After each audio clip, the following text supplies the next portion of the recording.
Hey everyone, it's Robin, RsIslandCrafts, and welcome to my studio. Today I'm going to show you how to make this patchwork zippered project bag. Fully lined, no exposed seams, quilted with scrappy binding. The fabric I'm going to be using today is this fat quarter bundle. It's the special delivery 11-piece fat quarter bundle, soft tangerine from quiltingtreasures.com. This fabric was actually sent to me by Modes4u.com. They contacted me a little bit ago and they wanted to know if I would like to choose a little fabric support in exchange for a tutorial video. And you know me, I love fabric, so I said sure. They allowed me to go onto their site, which is full of amazing things.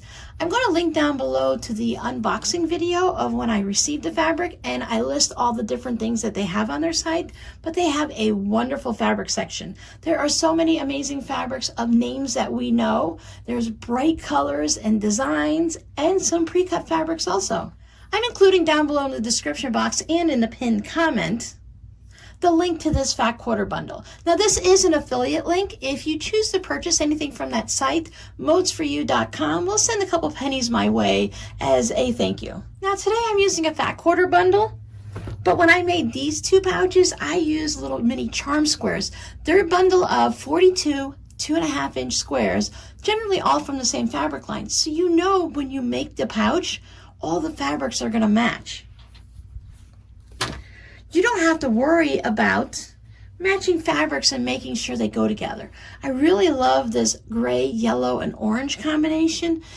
It's a great combo for kids' room. It does have little giraffes and zebras on it, but there's polka dots and stripes and paw prints and the dots from their clothes, zigzags, and just fun designs. I think it has a nice, subtle look. Maybe you have a large flower print or another large design. Maybe you have something that you want to use for like Halloween or Christmas. You can use a solid fabric there and just showcase that design, or you can put that on the back.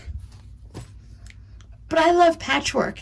Now make sure you watch the video all the way to the end because I'm going to announce a giveaway somewhere in this video and you don't want to miss it. The project bag that we're going to be making today can be made in any size. I have already made two of the larger bags. These are about 12.5 by 14, give or take. You can easily fit a 10-inch hoop in them, plus your project and any accessories that go with it. I thought today we would make one for a smaller bag that uses a 6-inch hoop, or maybe you just want to use it for your supplies, your notions, your scissors, or you could just put anything you want in it actually. When I choose a zipper for my project, I like to make sure that it's longer than the finished project. I like to have a little extra on the ends just to give myself a little wiggle room. So the zipper measurements do not include this little bit of a tail on the zipper tape. This is what this section is called, is a zipper tape, and these are your teeth, and then the metal parts are your stoppers. So this zipper is only measured from here to here. This one's a 14-inch zipper. I'm going to be sewing my little mini charms 5 across and 4 down, so a 14-inch zipper is going to be more than enough. Now if you don't want to cut out the patchwork for this project, you can just go ahead and use one full piece of fabric. If you're going to use the patchwork, just lay it out in whatever pleasing design works for you. If you want to make it a checkerboard and you want to go darks and lights, or you just want to have a Mod Podge and just kind of mix it all up. So I've rearranged mine so that it is 5 across and 4 down. You can keep mixing them up and moving them around until you find the way it looks nice to you. You can spend a lot of time just rearranging things and changing things up until you find something that you like.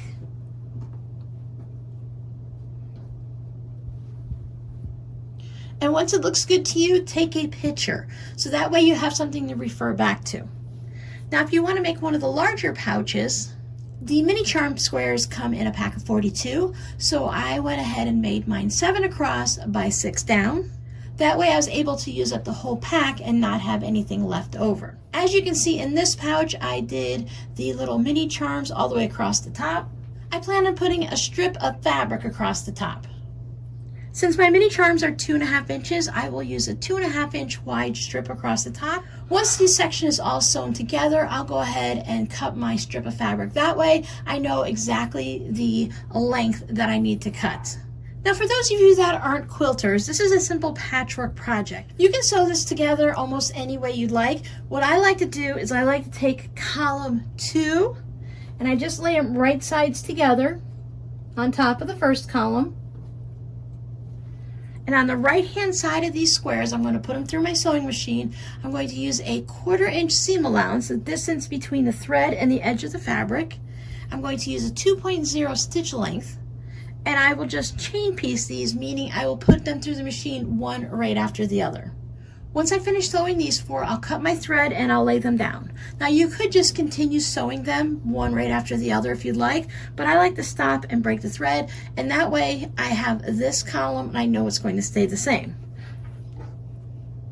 Then I'll take this column and I will put it on top of the one there, and I'll do the same thing and I'll stitch those down. So now I'll take all of these to my iron and I will press them, and I'll take these and lay them on top of here, right sides together, and I'll stitch my seam right down there on the right hand side. And that'll put all 4 of these squares connected. And then I can take this last one and just sew it on the end. Of course, you can stitch it together any way that works for you.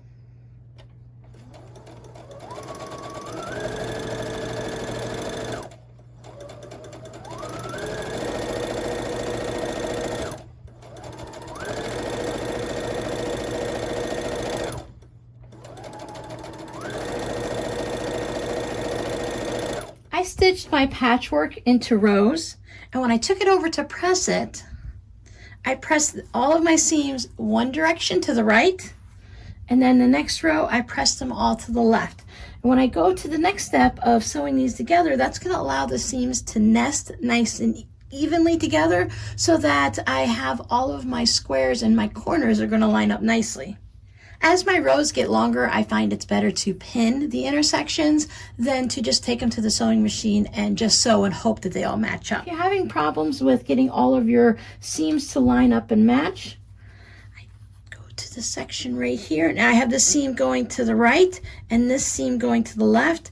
When I line them up so that they touch, they nest, and you can feel how they just sit well together. You're going to see your seams, one's going this way and one's going that way, and the stitch lines are just going to line up nicely. I put a pin in. Then see how I didn't start right at the edges? I'm starting towards the center. So if I have any extra fabric that needs to stretch its way out just a little bit, because fabric does stretch, especially if you end up with a bias section, then I know it's going to come out even at the end. And I won't have my fabric to where it ends up being like this, where there's a little bit of a difference. Sometimes if you just start pinning right here, it just makes it off as you get going along. The longer the seam is, the more of a chance that things could be just a little bit off. So if you have any little extra fabric, it's going to be in between these 2 pins and it's not going to get pushed along. I'll pin this one and then I'm going to stitch the seam. Once the seams are stitched, I'll take them over and I'll press them. At this point, it won't matter which direction you press them in because they're not going to be matching up to anything.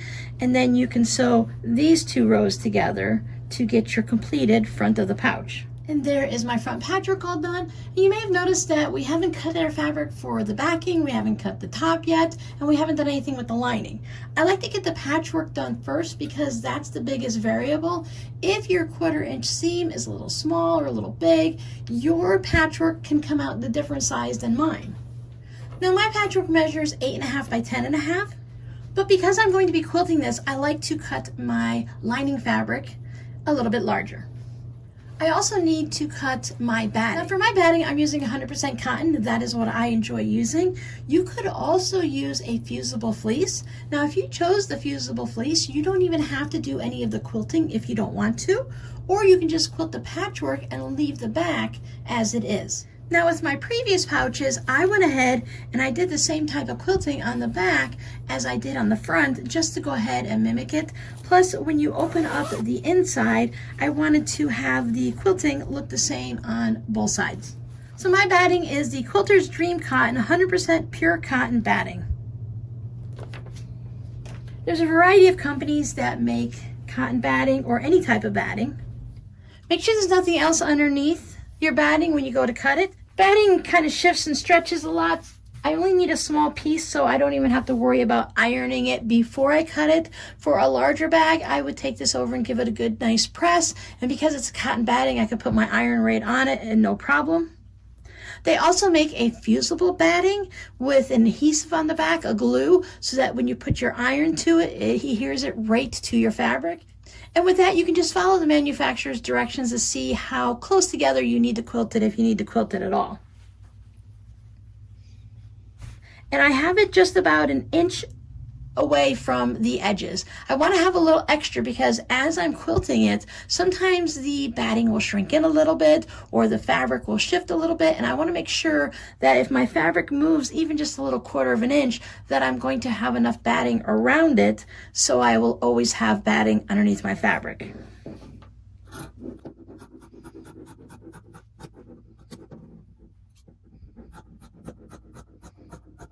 If you're making a small project like this, it also works really well if you need to piece your batting. I'll put a little link to a video down below of my Franken batting, where I take smaller pieces of batting and I stitch it together and then use it for projects like this. Franken piecing your batting is really great for small projects. I put my batting on top. I just left the patchwork piece sitting there, and I just take my rotary cutter.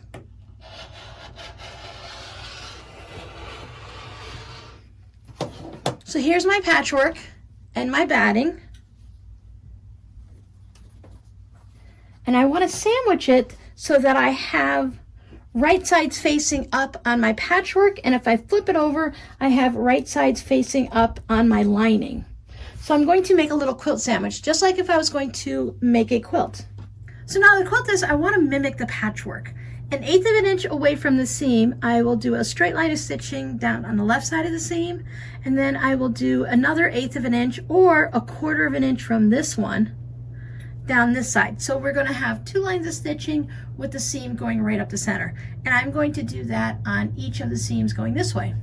Then I'll turn it this way and I'll do the same thing going that way, and it'll give me that patchwork stitching. You can see that right there I did it in purple.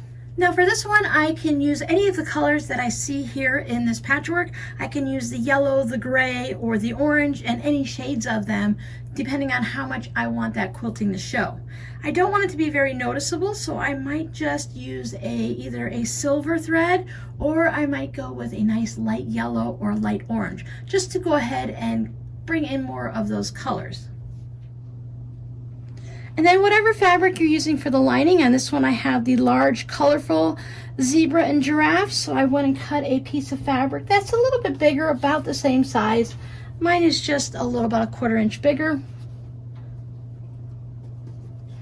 I'll put my lining face down, put my batting on top, and then my outer fabric like that.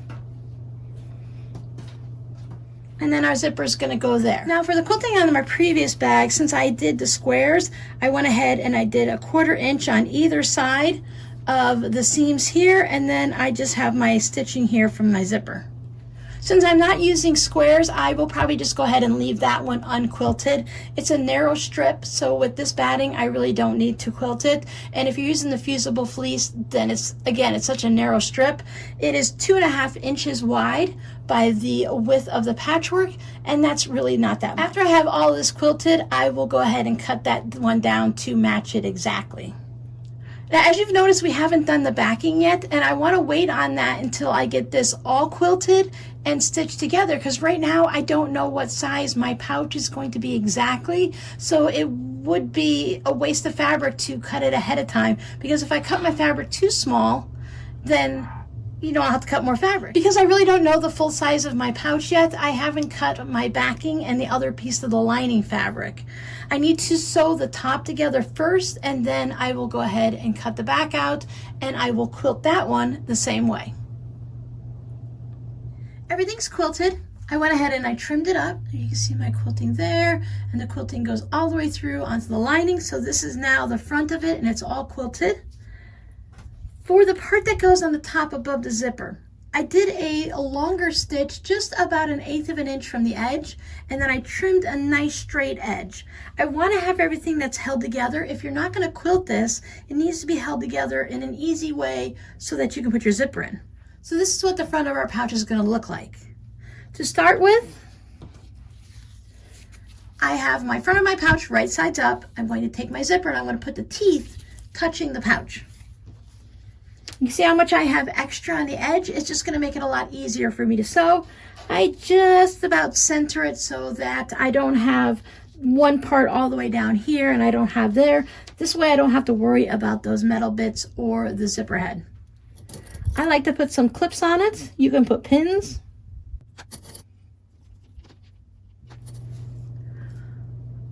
This is a little bit of a different way to put a zipper in because we don't have a separate outer fabric and a separate lining.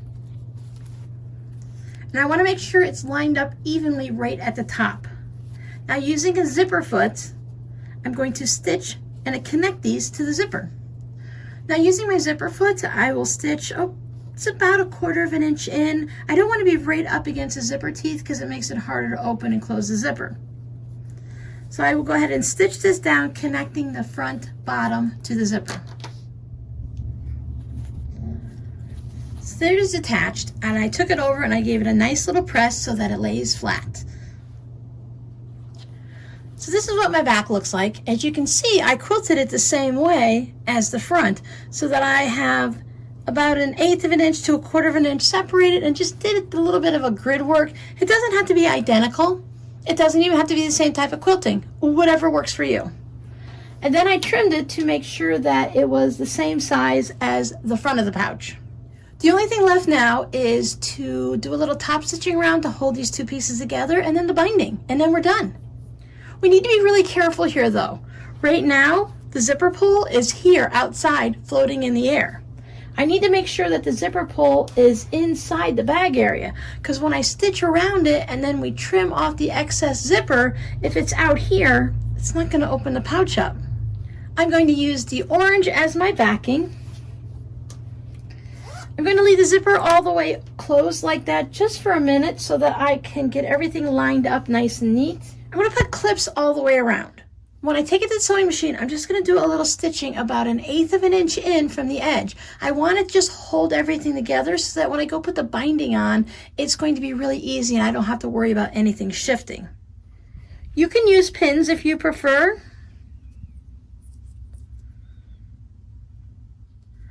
I like to put clips in the 4 corners.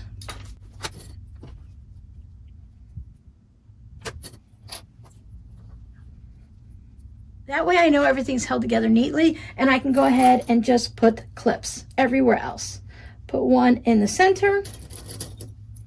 Then you can add as many pins or clips around that works for you to make you comfortable.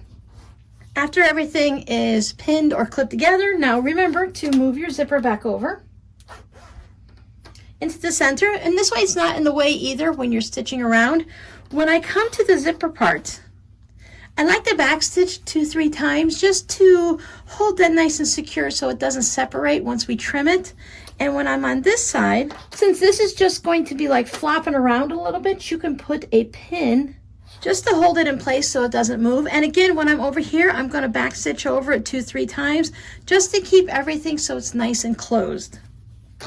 This technique works really well because we don't have to turn anything right side out. We're just going to put our binding strip around it. So let me get to the machine and do my little top stitching to hold this together.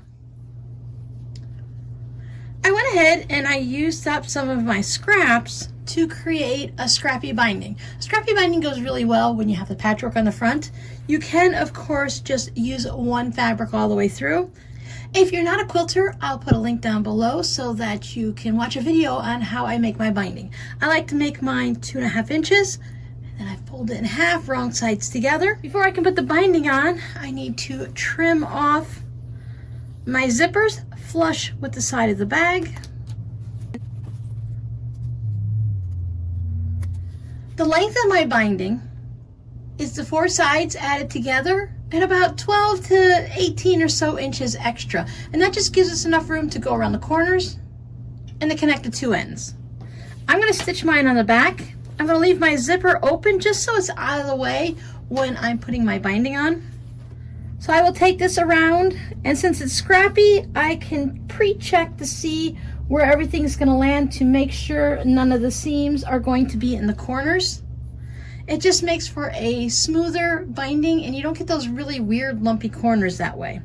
I do have a lot of seams, so I'm going to do my best to keep them out of the corners. Stitch to the back. I'm going to bring it around to the front, and then I will just do a little top stitching, about 1/8 of an inch from the edge, all the way around, mitering the corners as I go. Now, if you prefer, you can stitch your binding to the front, bring it around to the back, and do the little hand stitching like you would on a standard quilt. I added a little pair of scissors for the zipper pull. See the inside, it's fully lined. There's no seams anywhere because we put the binding on. Put your project in here. Add the hoop, add your floss. You can use it for knitting or crochet, or you can just put your tablet or the latest book, or maybe you want to put your Bible in there. However you want to use this little zipper pouch, it has so many uses. And once you make your first one, it's really easy to make several more. They make excellent gifts, or make one for every project that you have. A little hand stitching, a little EPP. If you've made it this far with me, I have a little giveaway for you. A big thank you to Modes4u.com. Remember, it's linked down below in the description box and in the pinned comment. A big thank you for allowing me to choose this fabric so that I can make this tutorial for you guys. I'd love for you to go ahead and click either the link in the description box or the pinned comment. It's going to take you right to this fat quarter bundle so you can see what different fabrics there were. Wander around their site a little bit. Find your favorite fabrics. See what else they have. They have things other than fabrics. I discuss all of that in the unboxing video, but wander around a little bit. Come back here and leave a comment and let me know what your favorite fabric is that you found on their site. If you'd like to purchase some of that fabric, if you use the coupon code RsIslandCrafts 10, the number 10, you'll get a 10% discount. I'll also include that down below in the description box and the expiration date.